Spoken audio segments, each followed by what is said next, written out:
Before the steam engine, factories still relied on wind or water power to drive their machines and were confined to certain locales. Steam allowed factories to be built anywhere, rather than just along fast-flowing rivers. Although invented as early as 1698 by Thomas Savery to pump water out of flooding mines, early steam engines were crude, inefficient, and prone to major malfunctions which often resulted in boiler explosions. It wasn't until 1712, when Thomas Newcomen developed the first steam-driven pump, that steam power really began to take shape. Unlike earlier designs which relied solely on steam pressure alone, Newcomen's engine featured a pump, which pulled the condensed steam upward as well as helped to equalize the machine's pressure with the atmospheric pressure, reducing the chance of a boiler explosion. In 1782, James Watt improved on this simple pumping engine by developing a separate chamber to condense steam. Subsequently, he created a steam pressure gauge and rotary engine that could drive various forms of machinery, such as the power loom. Power looms automated many parts of weaving, making the process faster and easier. Factories no longer needed skilled artisans to weave cloth. Many male workers were replaced with the cheaper labor of women and children. With this, both the cost of producing as well as the sale prices of textiles went down. For the first time, peasants could afford cotton undergarments, something that had been a luxury of the wealthy in the past. This use of child labor in factories inflicted major problems on the families and children. Children worked long hours in awkward positions with little time for rest. Many children developed deformities or were crushed when they were sent in to repair the giant machines.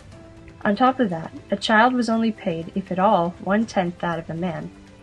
To ease some of the children's pain, Parliament passed the Factory Act in 1833. This limited the amount of hours children of certain ages could work. Children were also required to receive schooling for at least 2 hours a day. As England turned from a country that relied on trade and agriculture for its livelihood into one based on the manufacture of goods, they needed a way to deliver materials and products quickly. In 1803, Richard Trevithick built the first steam locomotive.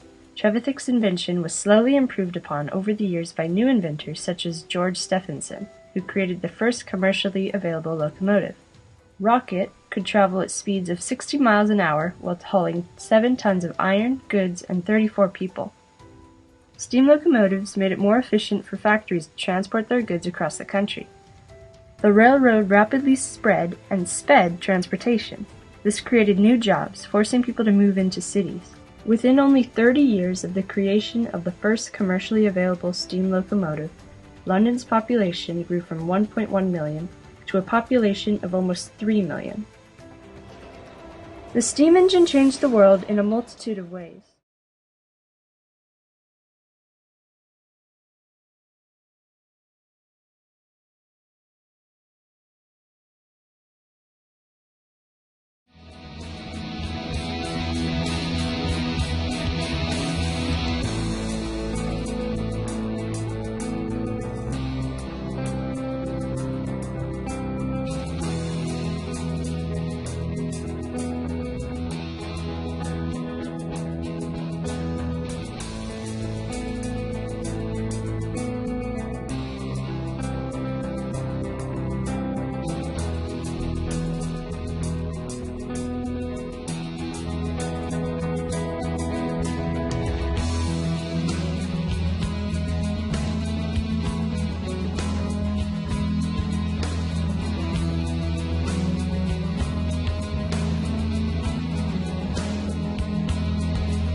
Best work, and the story was largely forgotten. Then, in August 1962, computer scientist J.C.R. Licklider proposed a similar idea of computers that could talk to one another.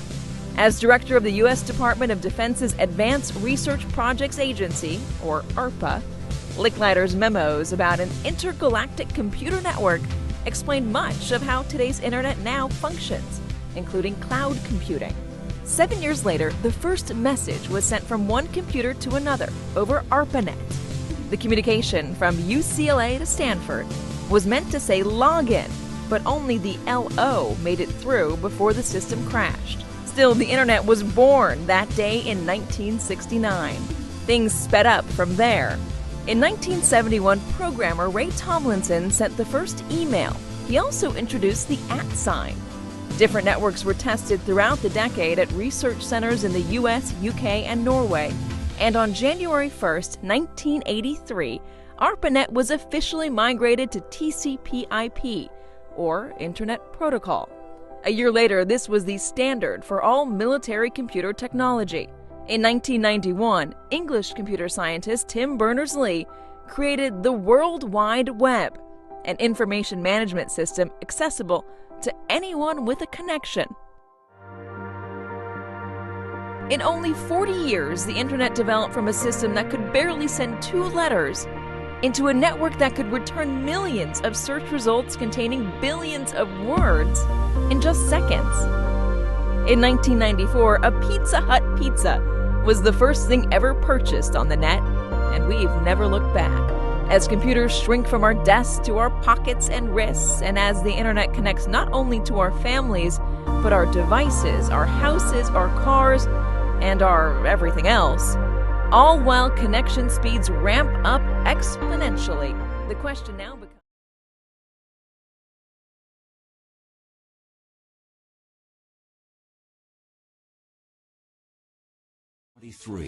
In the seaside town of Hastings, England. Inventor John Logie Baird is hoping the fresh sea air will improve his chronic bad health. It better. Baird is a genius, but his health problems and his life of inventing have left him seriously broke. My father came across as being rather withdrawn and not quite with it. You would say something to him and he wouldn't necessarily respond to it because he would be thinking of something else. But he was always polite. Baird has been inventing ingenious gizmos and gadgets all his life. His chemically saturated damp-proof socks for the troops in the trenches were surprisingly successful. But his inflatable pneumatic shoes never made him a penny. By the time he hits Hastings, he's out of money. But Baird has an idea that just might let him invent his way out of his predicament.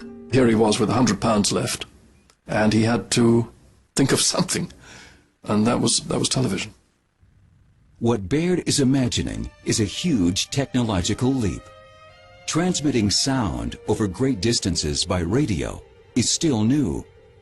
So transmitting moving pictures seems like science fiction. So how do you capture a moving image and transmit it through thin air? He sketches a device he hopes will work. He starts with a disc fitted with a spiral of perfectly spaced holes. Powered by an electric motor, the disc will spin in front of an image. As it spins, each hole in the spiral allows a tiny slice of the image to pass through. A light sensor picks up these little image slices and converts them into a series of electrical pulses. The pulses are transmitted by radio waves to a receiver that reads the signal of the pulses and reconstructs the original image on a second spinning disc. Baird gets to work using a bunch of scavenged parts: knitting needles, a bike light lens, a biscuit tin, and a hat box. He started from scratch, really, with television. He bought a few components, he sort of put them together in his bedroom. The hat box lid turns into his circular scanning disc with a spiral pattern of holes. He'll spin it on a knitting needle shaft. Piece by piece, he assembles it, using coffin wood from a local undertaker as a base. It's finally ready to be tested. Baird has staked everything on his tiny spinning pinpoints of light. Baird sets up a simple cross in front of the scanning disc. He syncs up the receiving disc at the opposite side of the room and watches to see what his crazy contraption can do. As if by magic, it appears.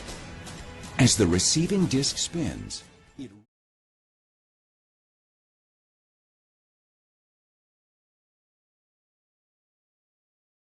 One by Allman Strowger.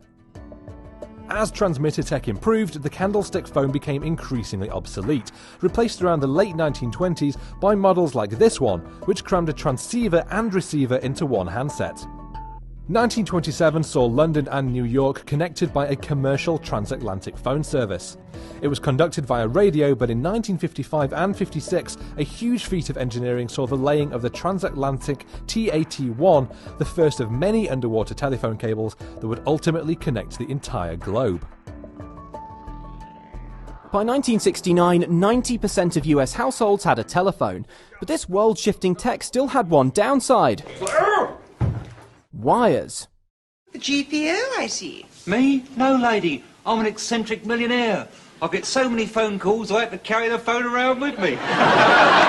Mobile telephony dates back to 1946, when it became possible to make a call from your car, so long as you had loads of money and hardly anyone else in town was trying to make a call at the same time. 1 year later, Bell Labs' Douglas H. Ring sent a memo describing something much fancier, a hexagonal cell network that could make countrywide car phones a reality. It was the blueprint for a cellular phone network, but the tech didn't exist to support such a system. 2 decades later, that was all changing. The early 70s and Bell Labs was still working on cellular tech, but was still focused on putting phones in cars. Ultimately, it was Motorola who captured the public's imagination, in 1973 demonstrating an entirely untethered phone. The first cell phone, the Dynatac 8000X, hit shelves a decade later, weighing 2.5 pounds with 20 minutes of battery life and costing around $10,000 in today's money. It wasn't pretty, but Motorola's breakthrough sparked a global obsession with mobile telephones. The next 2 decades saw mobile marvels get more powerful, more affordable and more miniature, while the telegram got a kind of mobile rebirth in the form of a text message. By 1998 there were nearly 70 million US mobile subscribers, a figure that would double just 4 years later.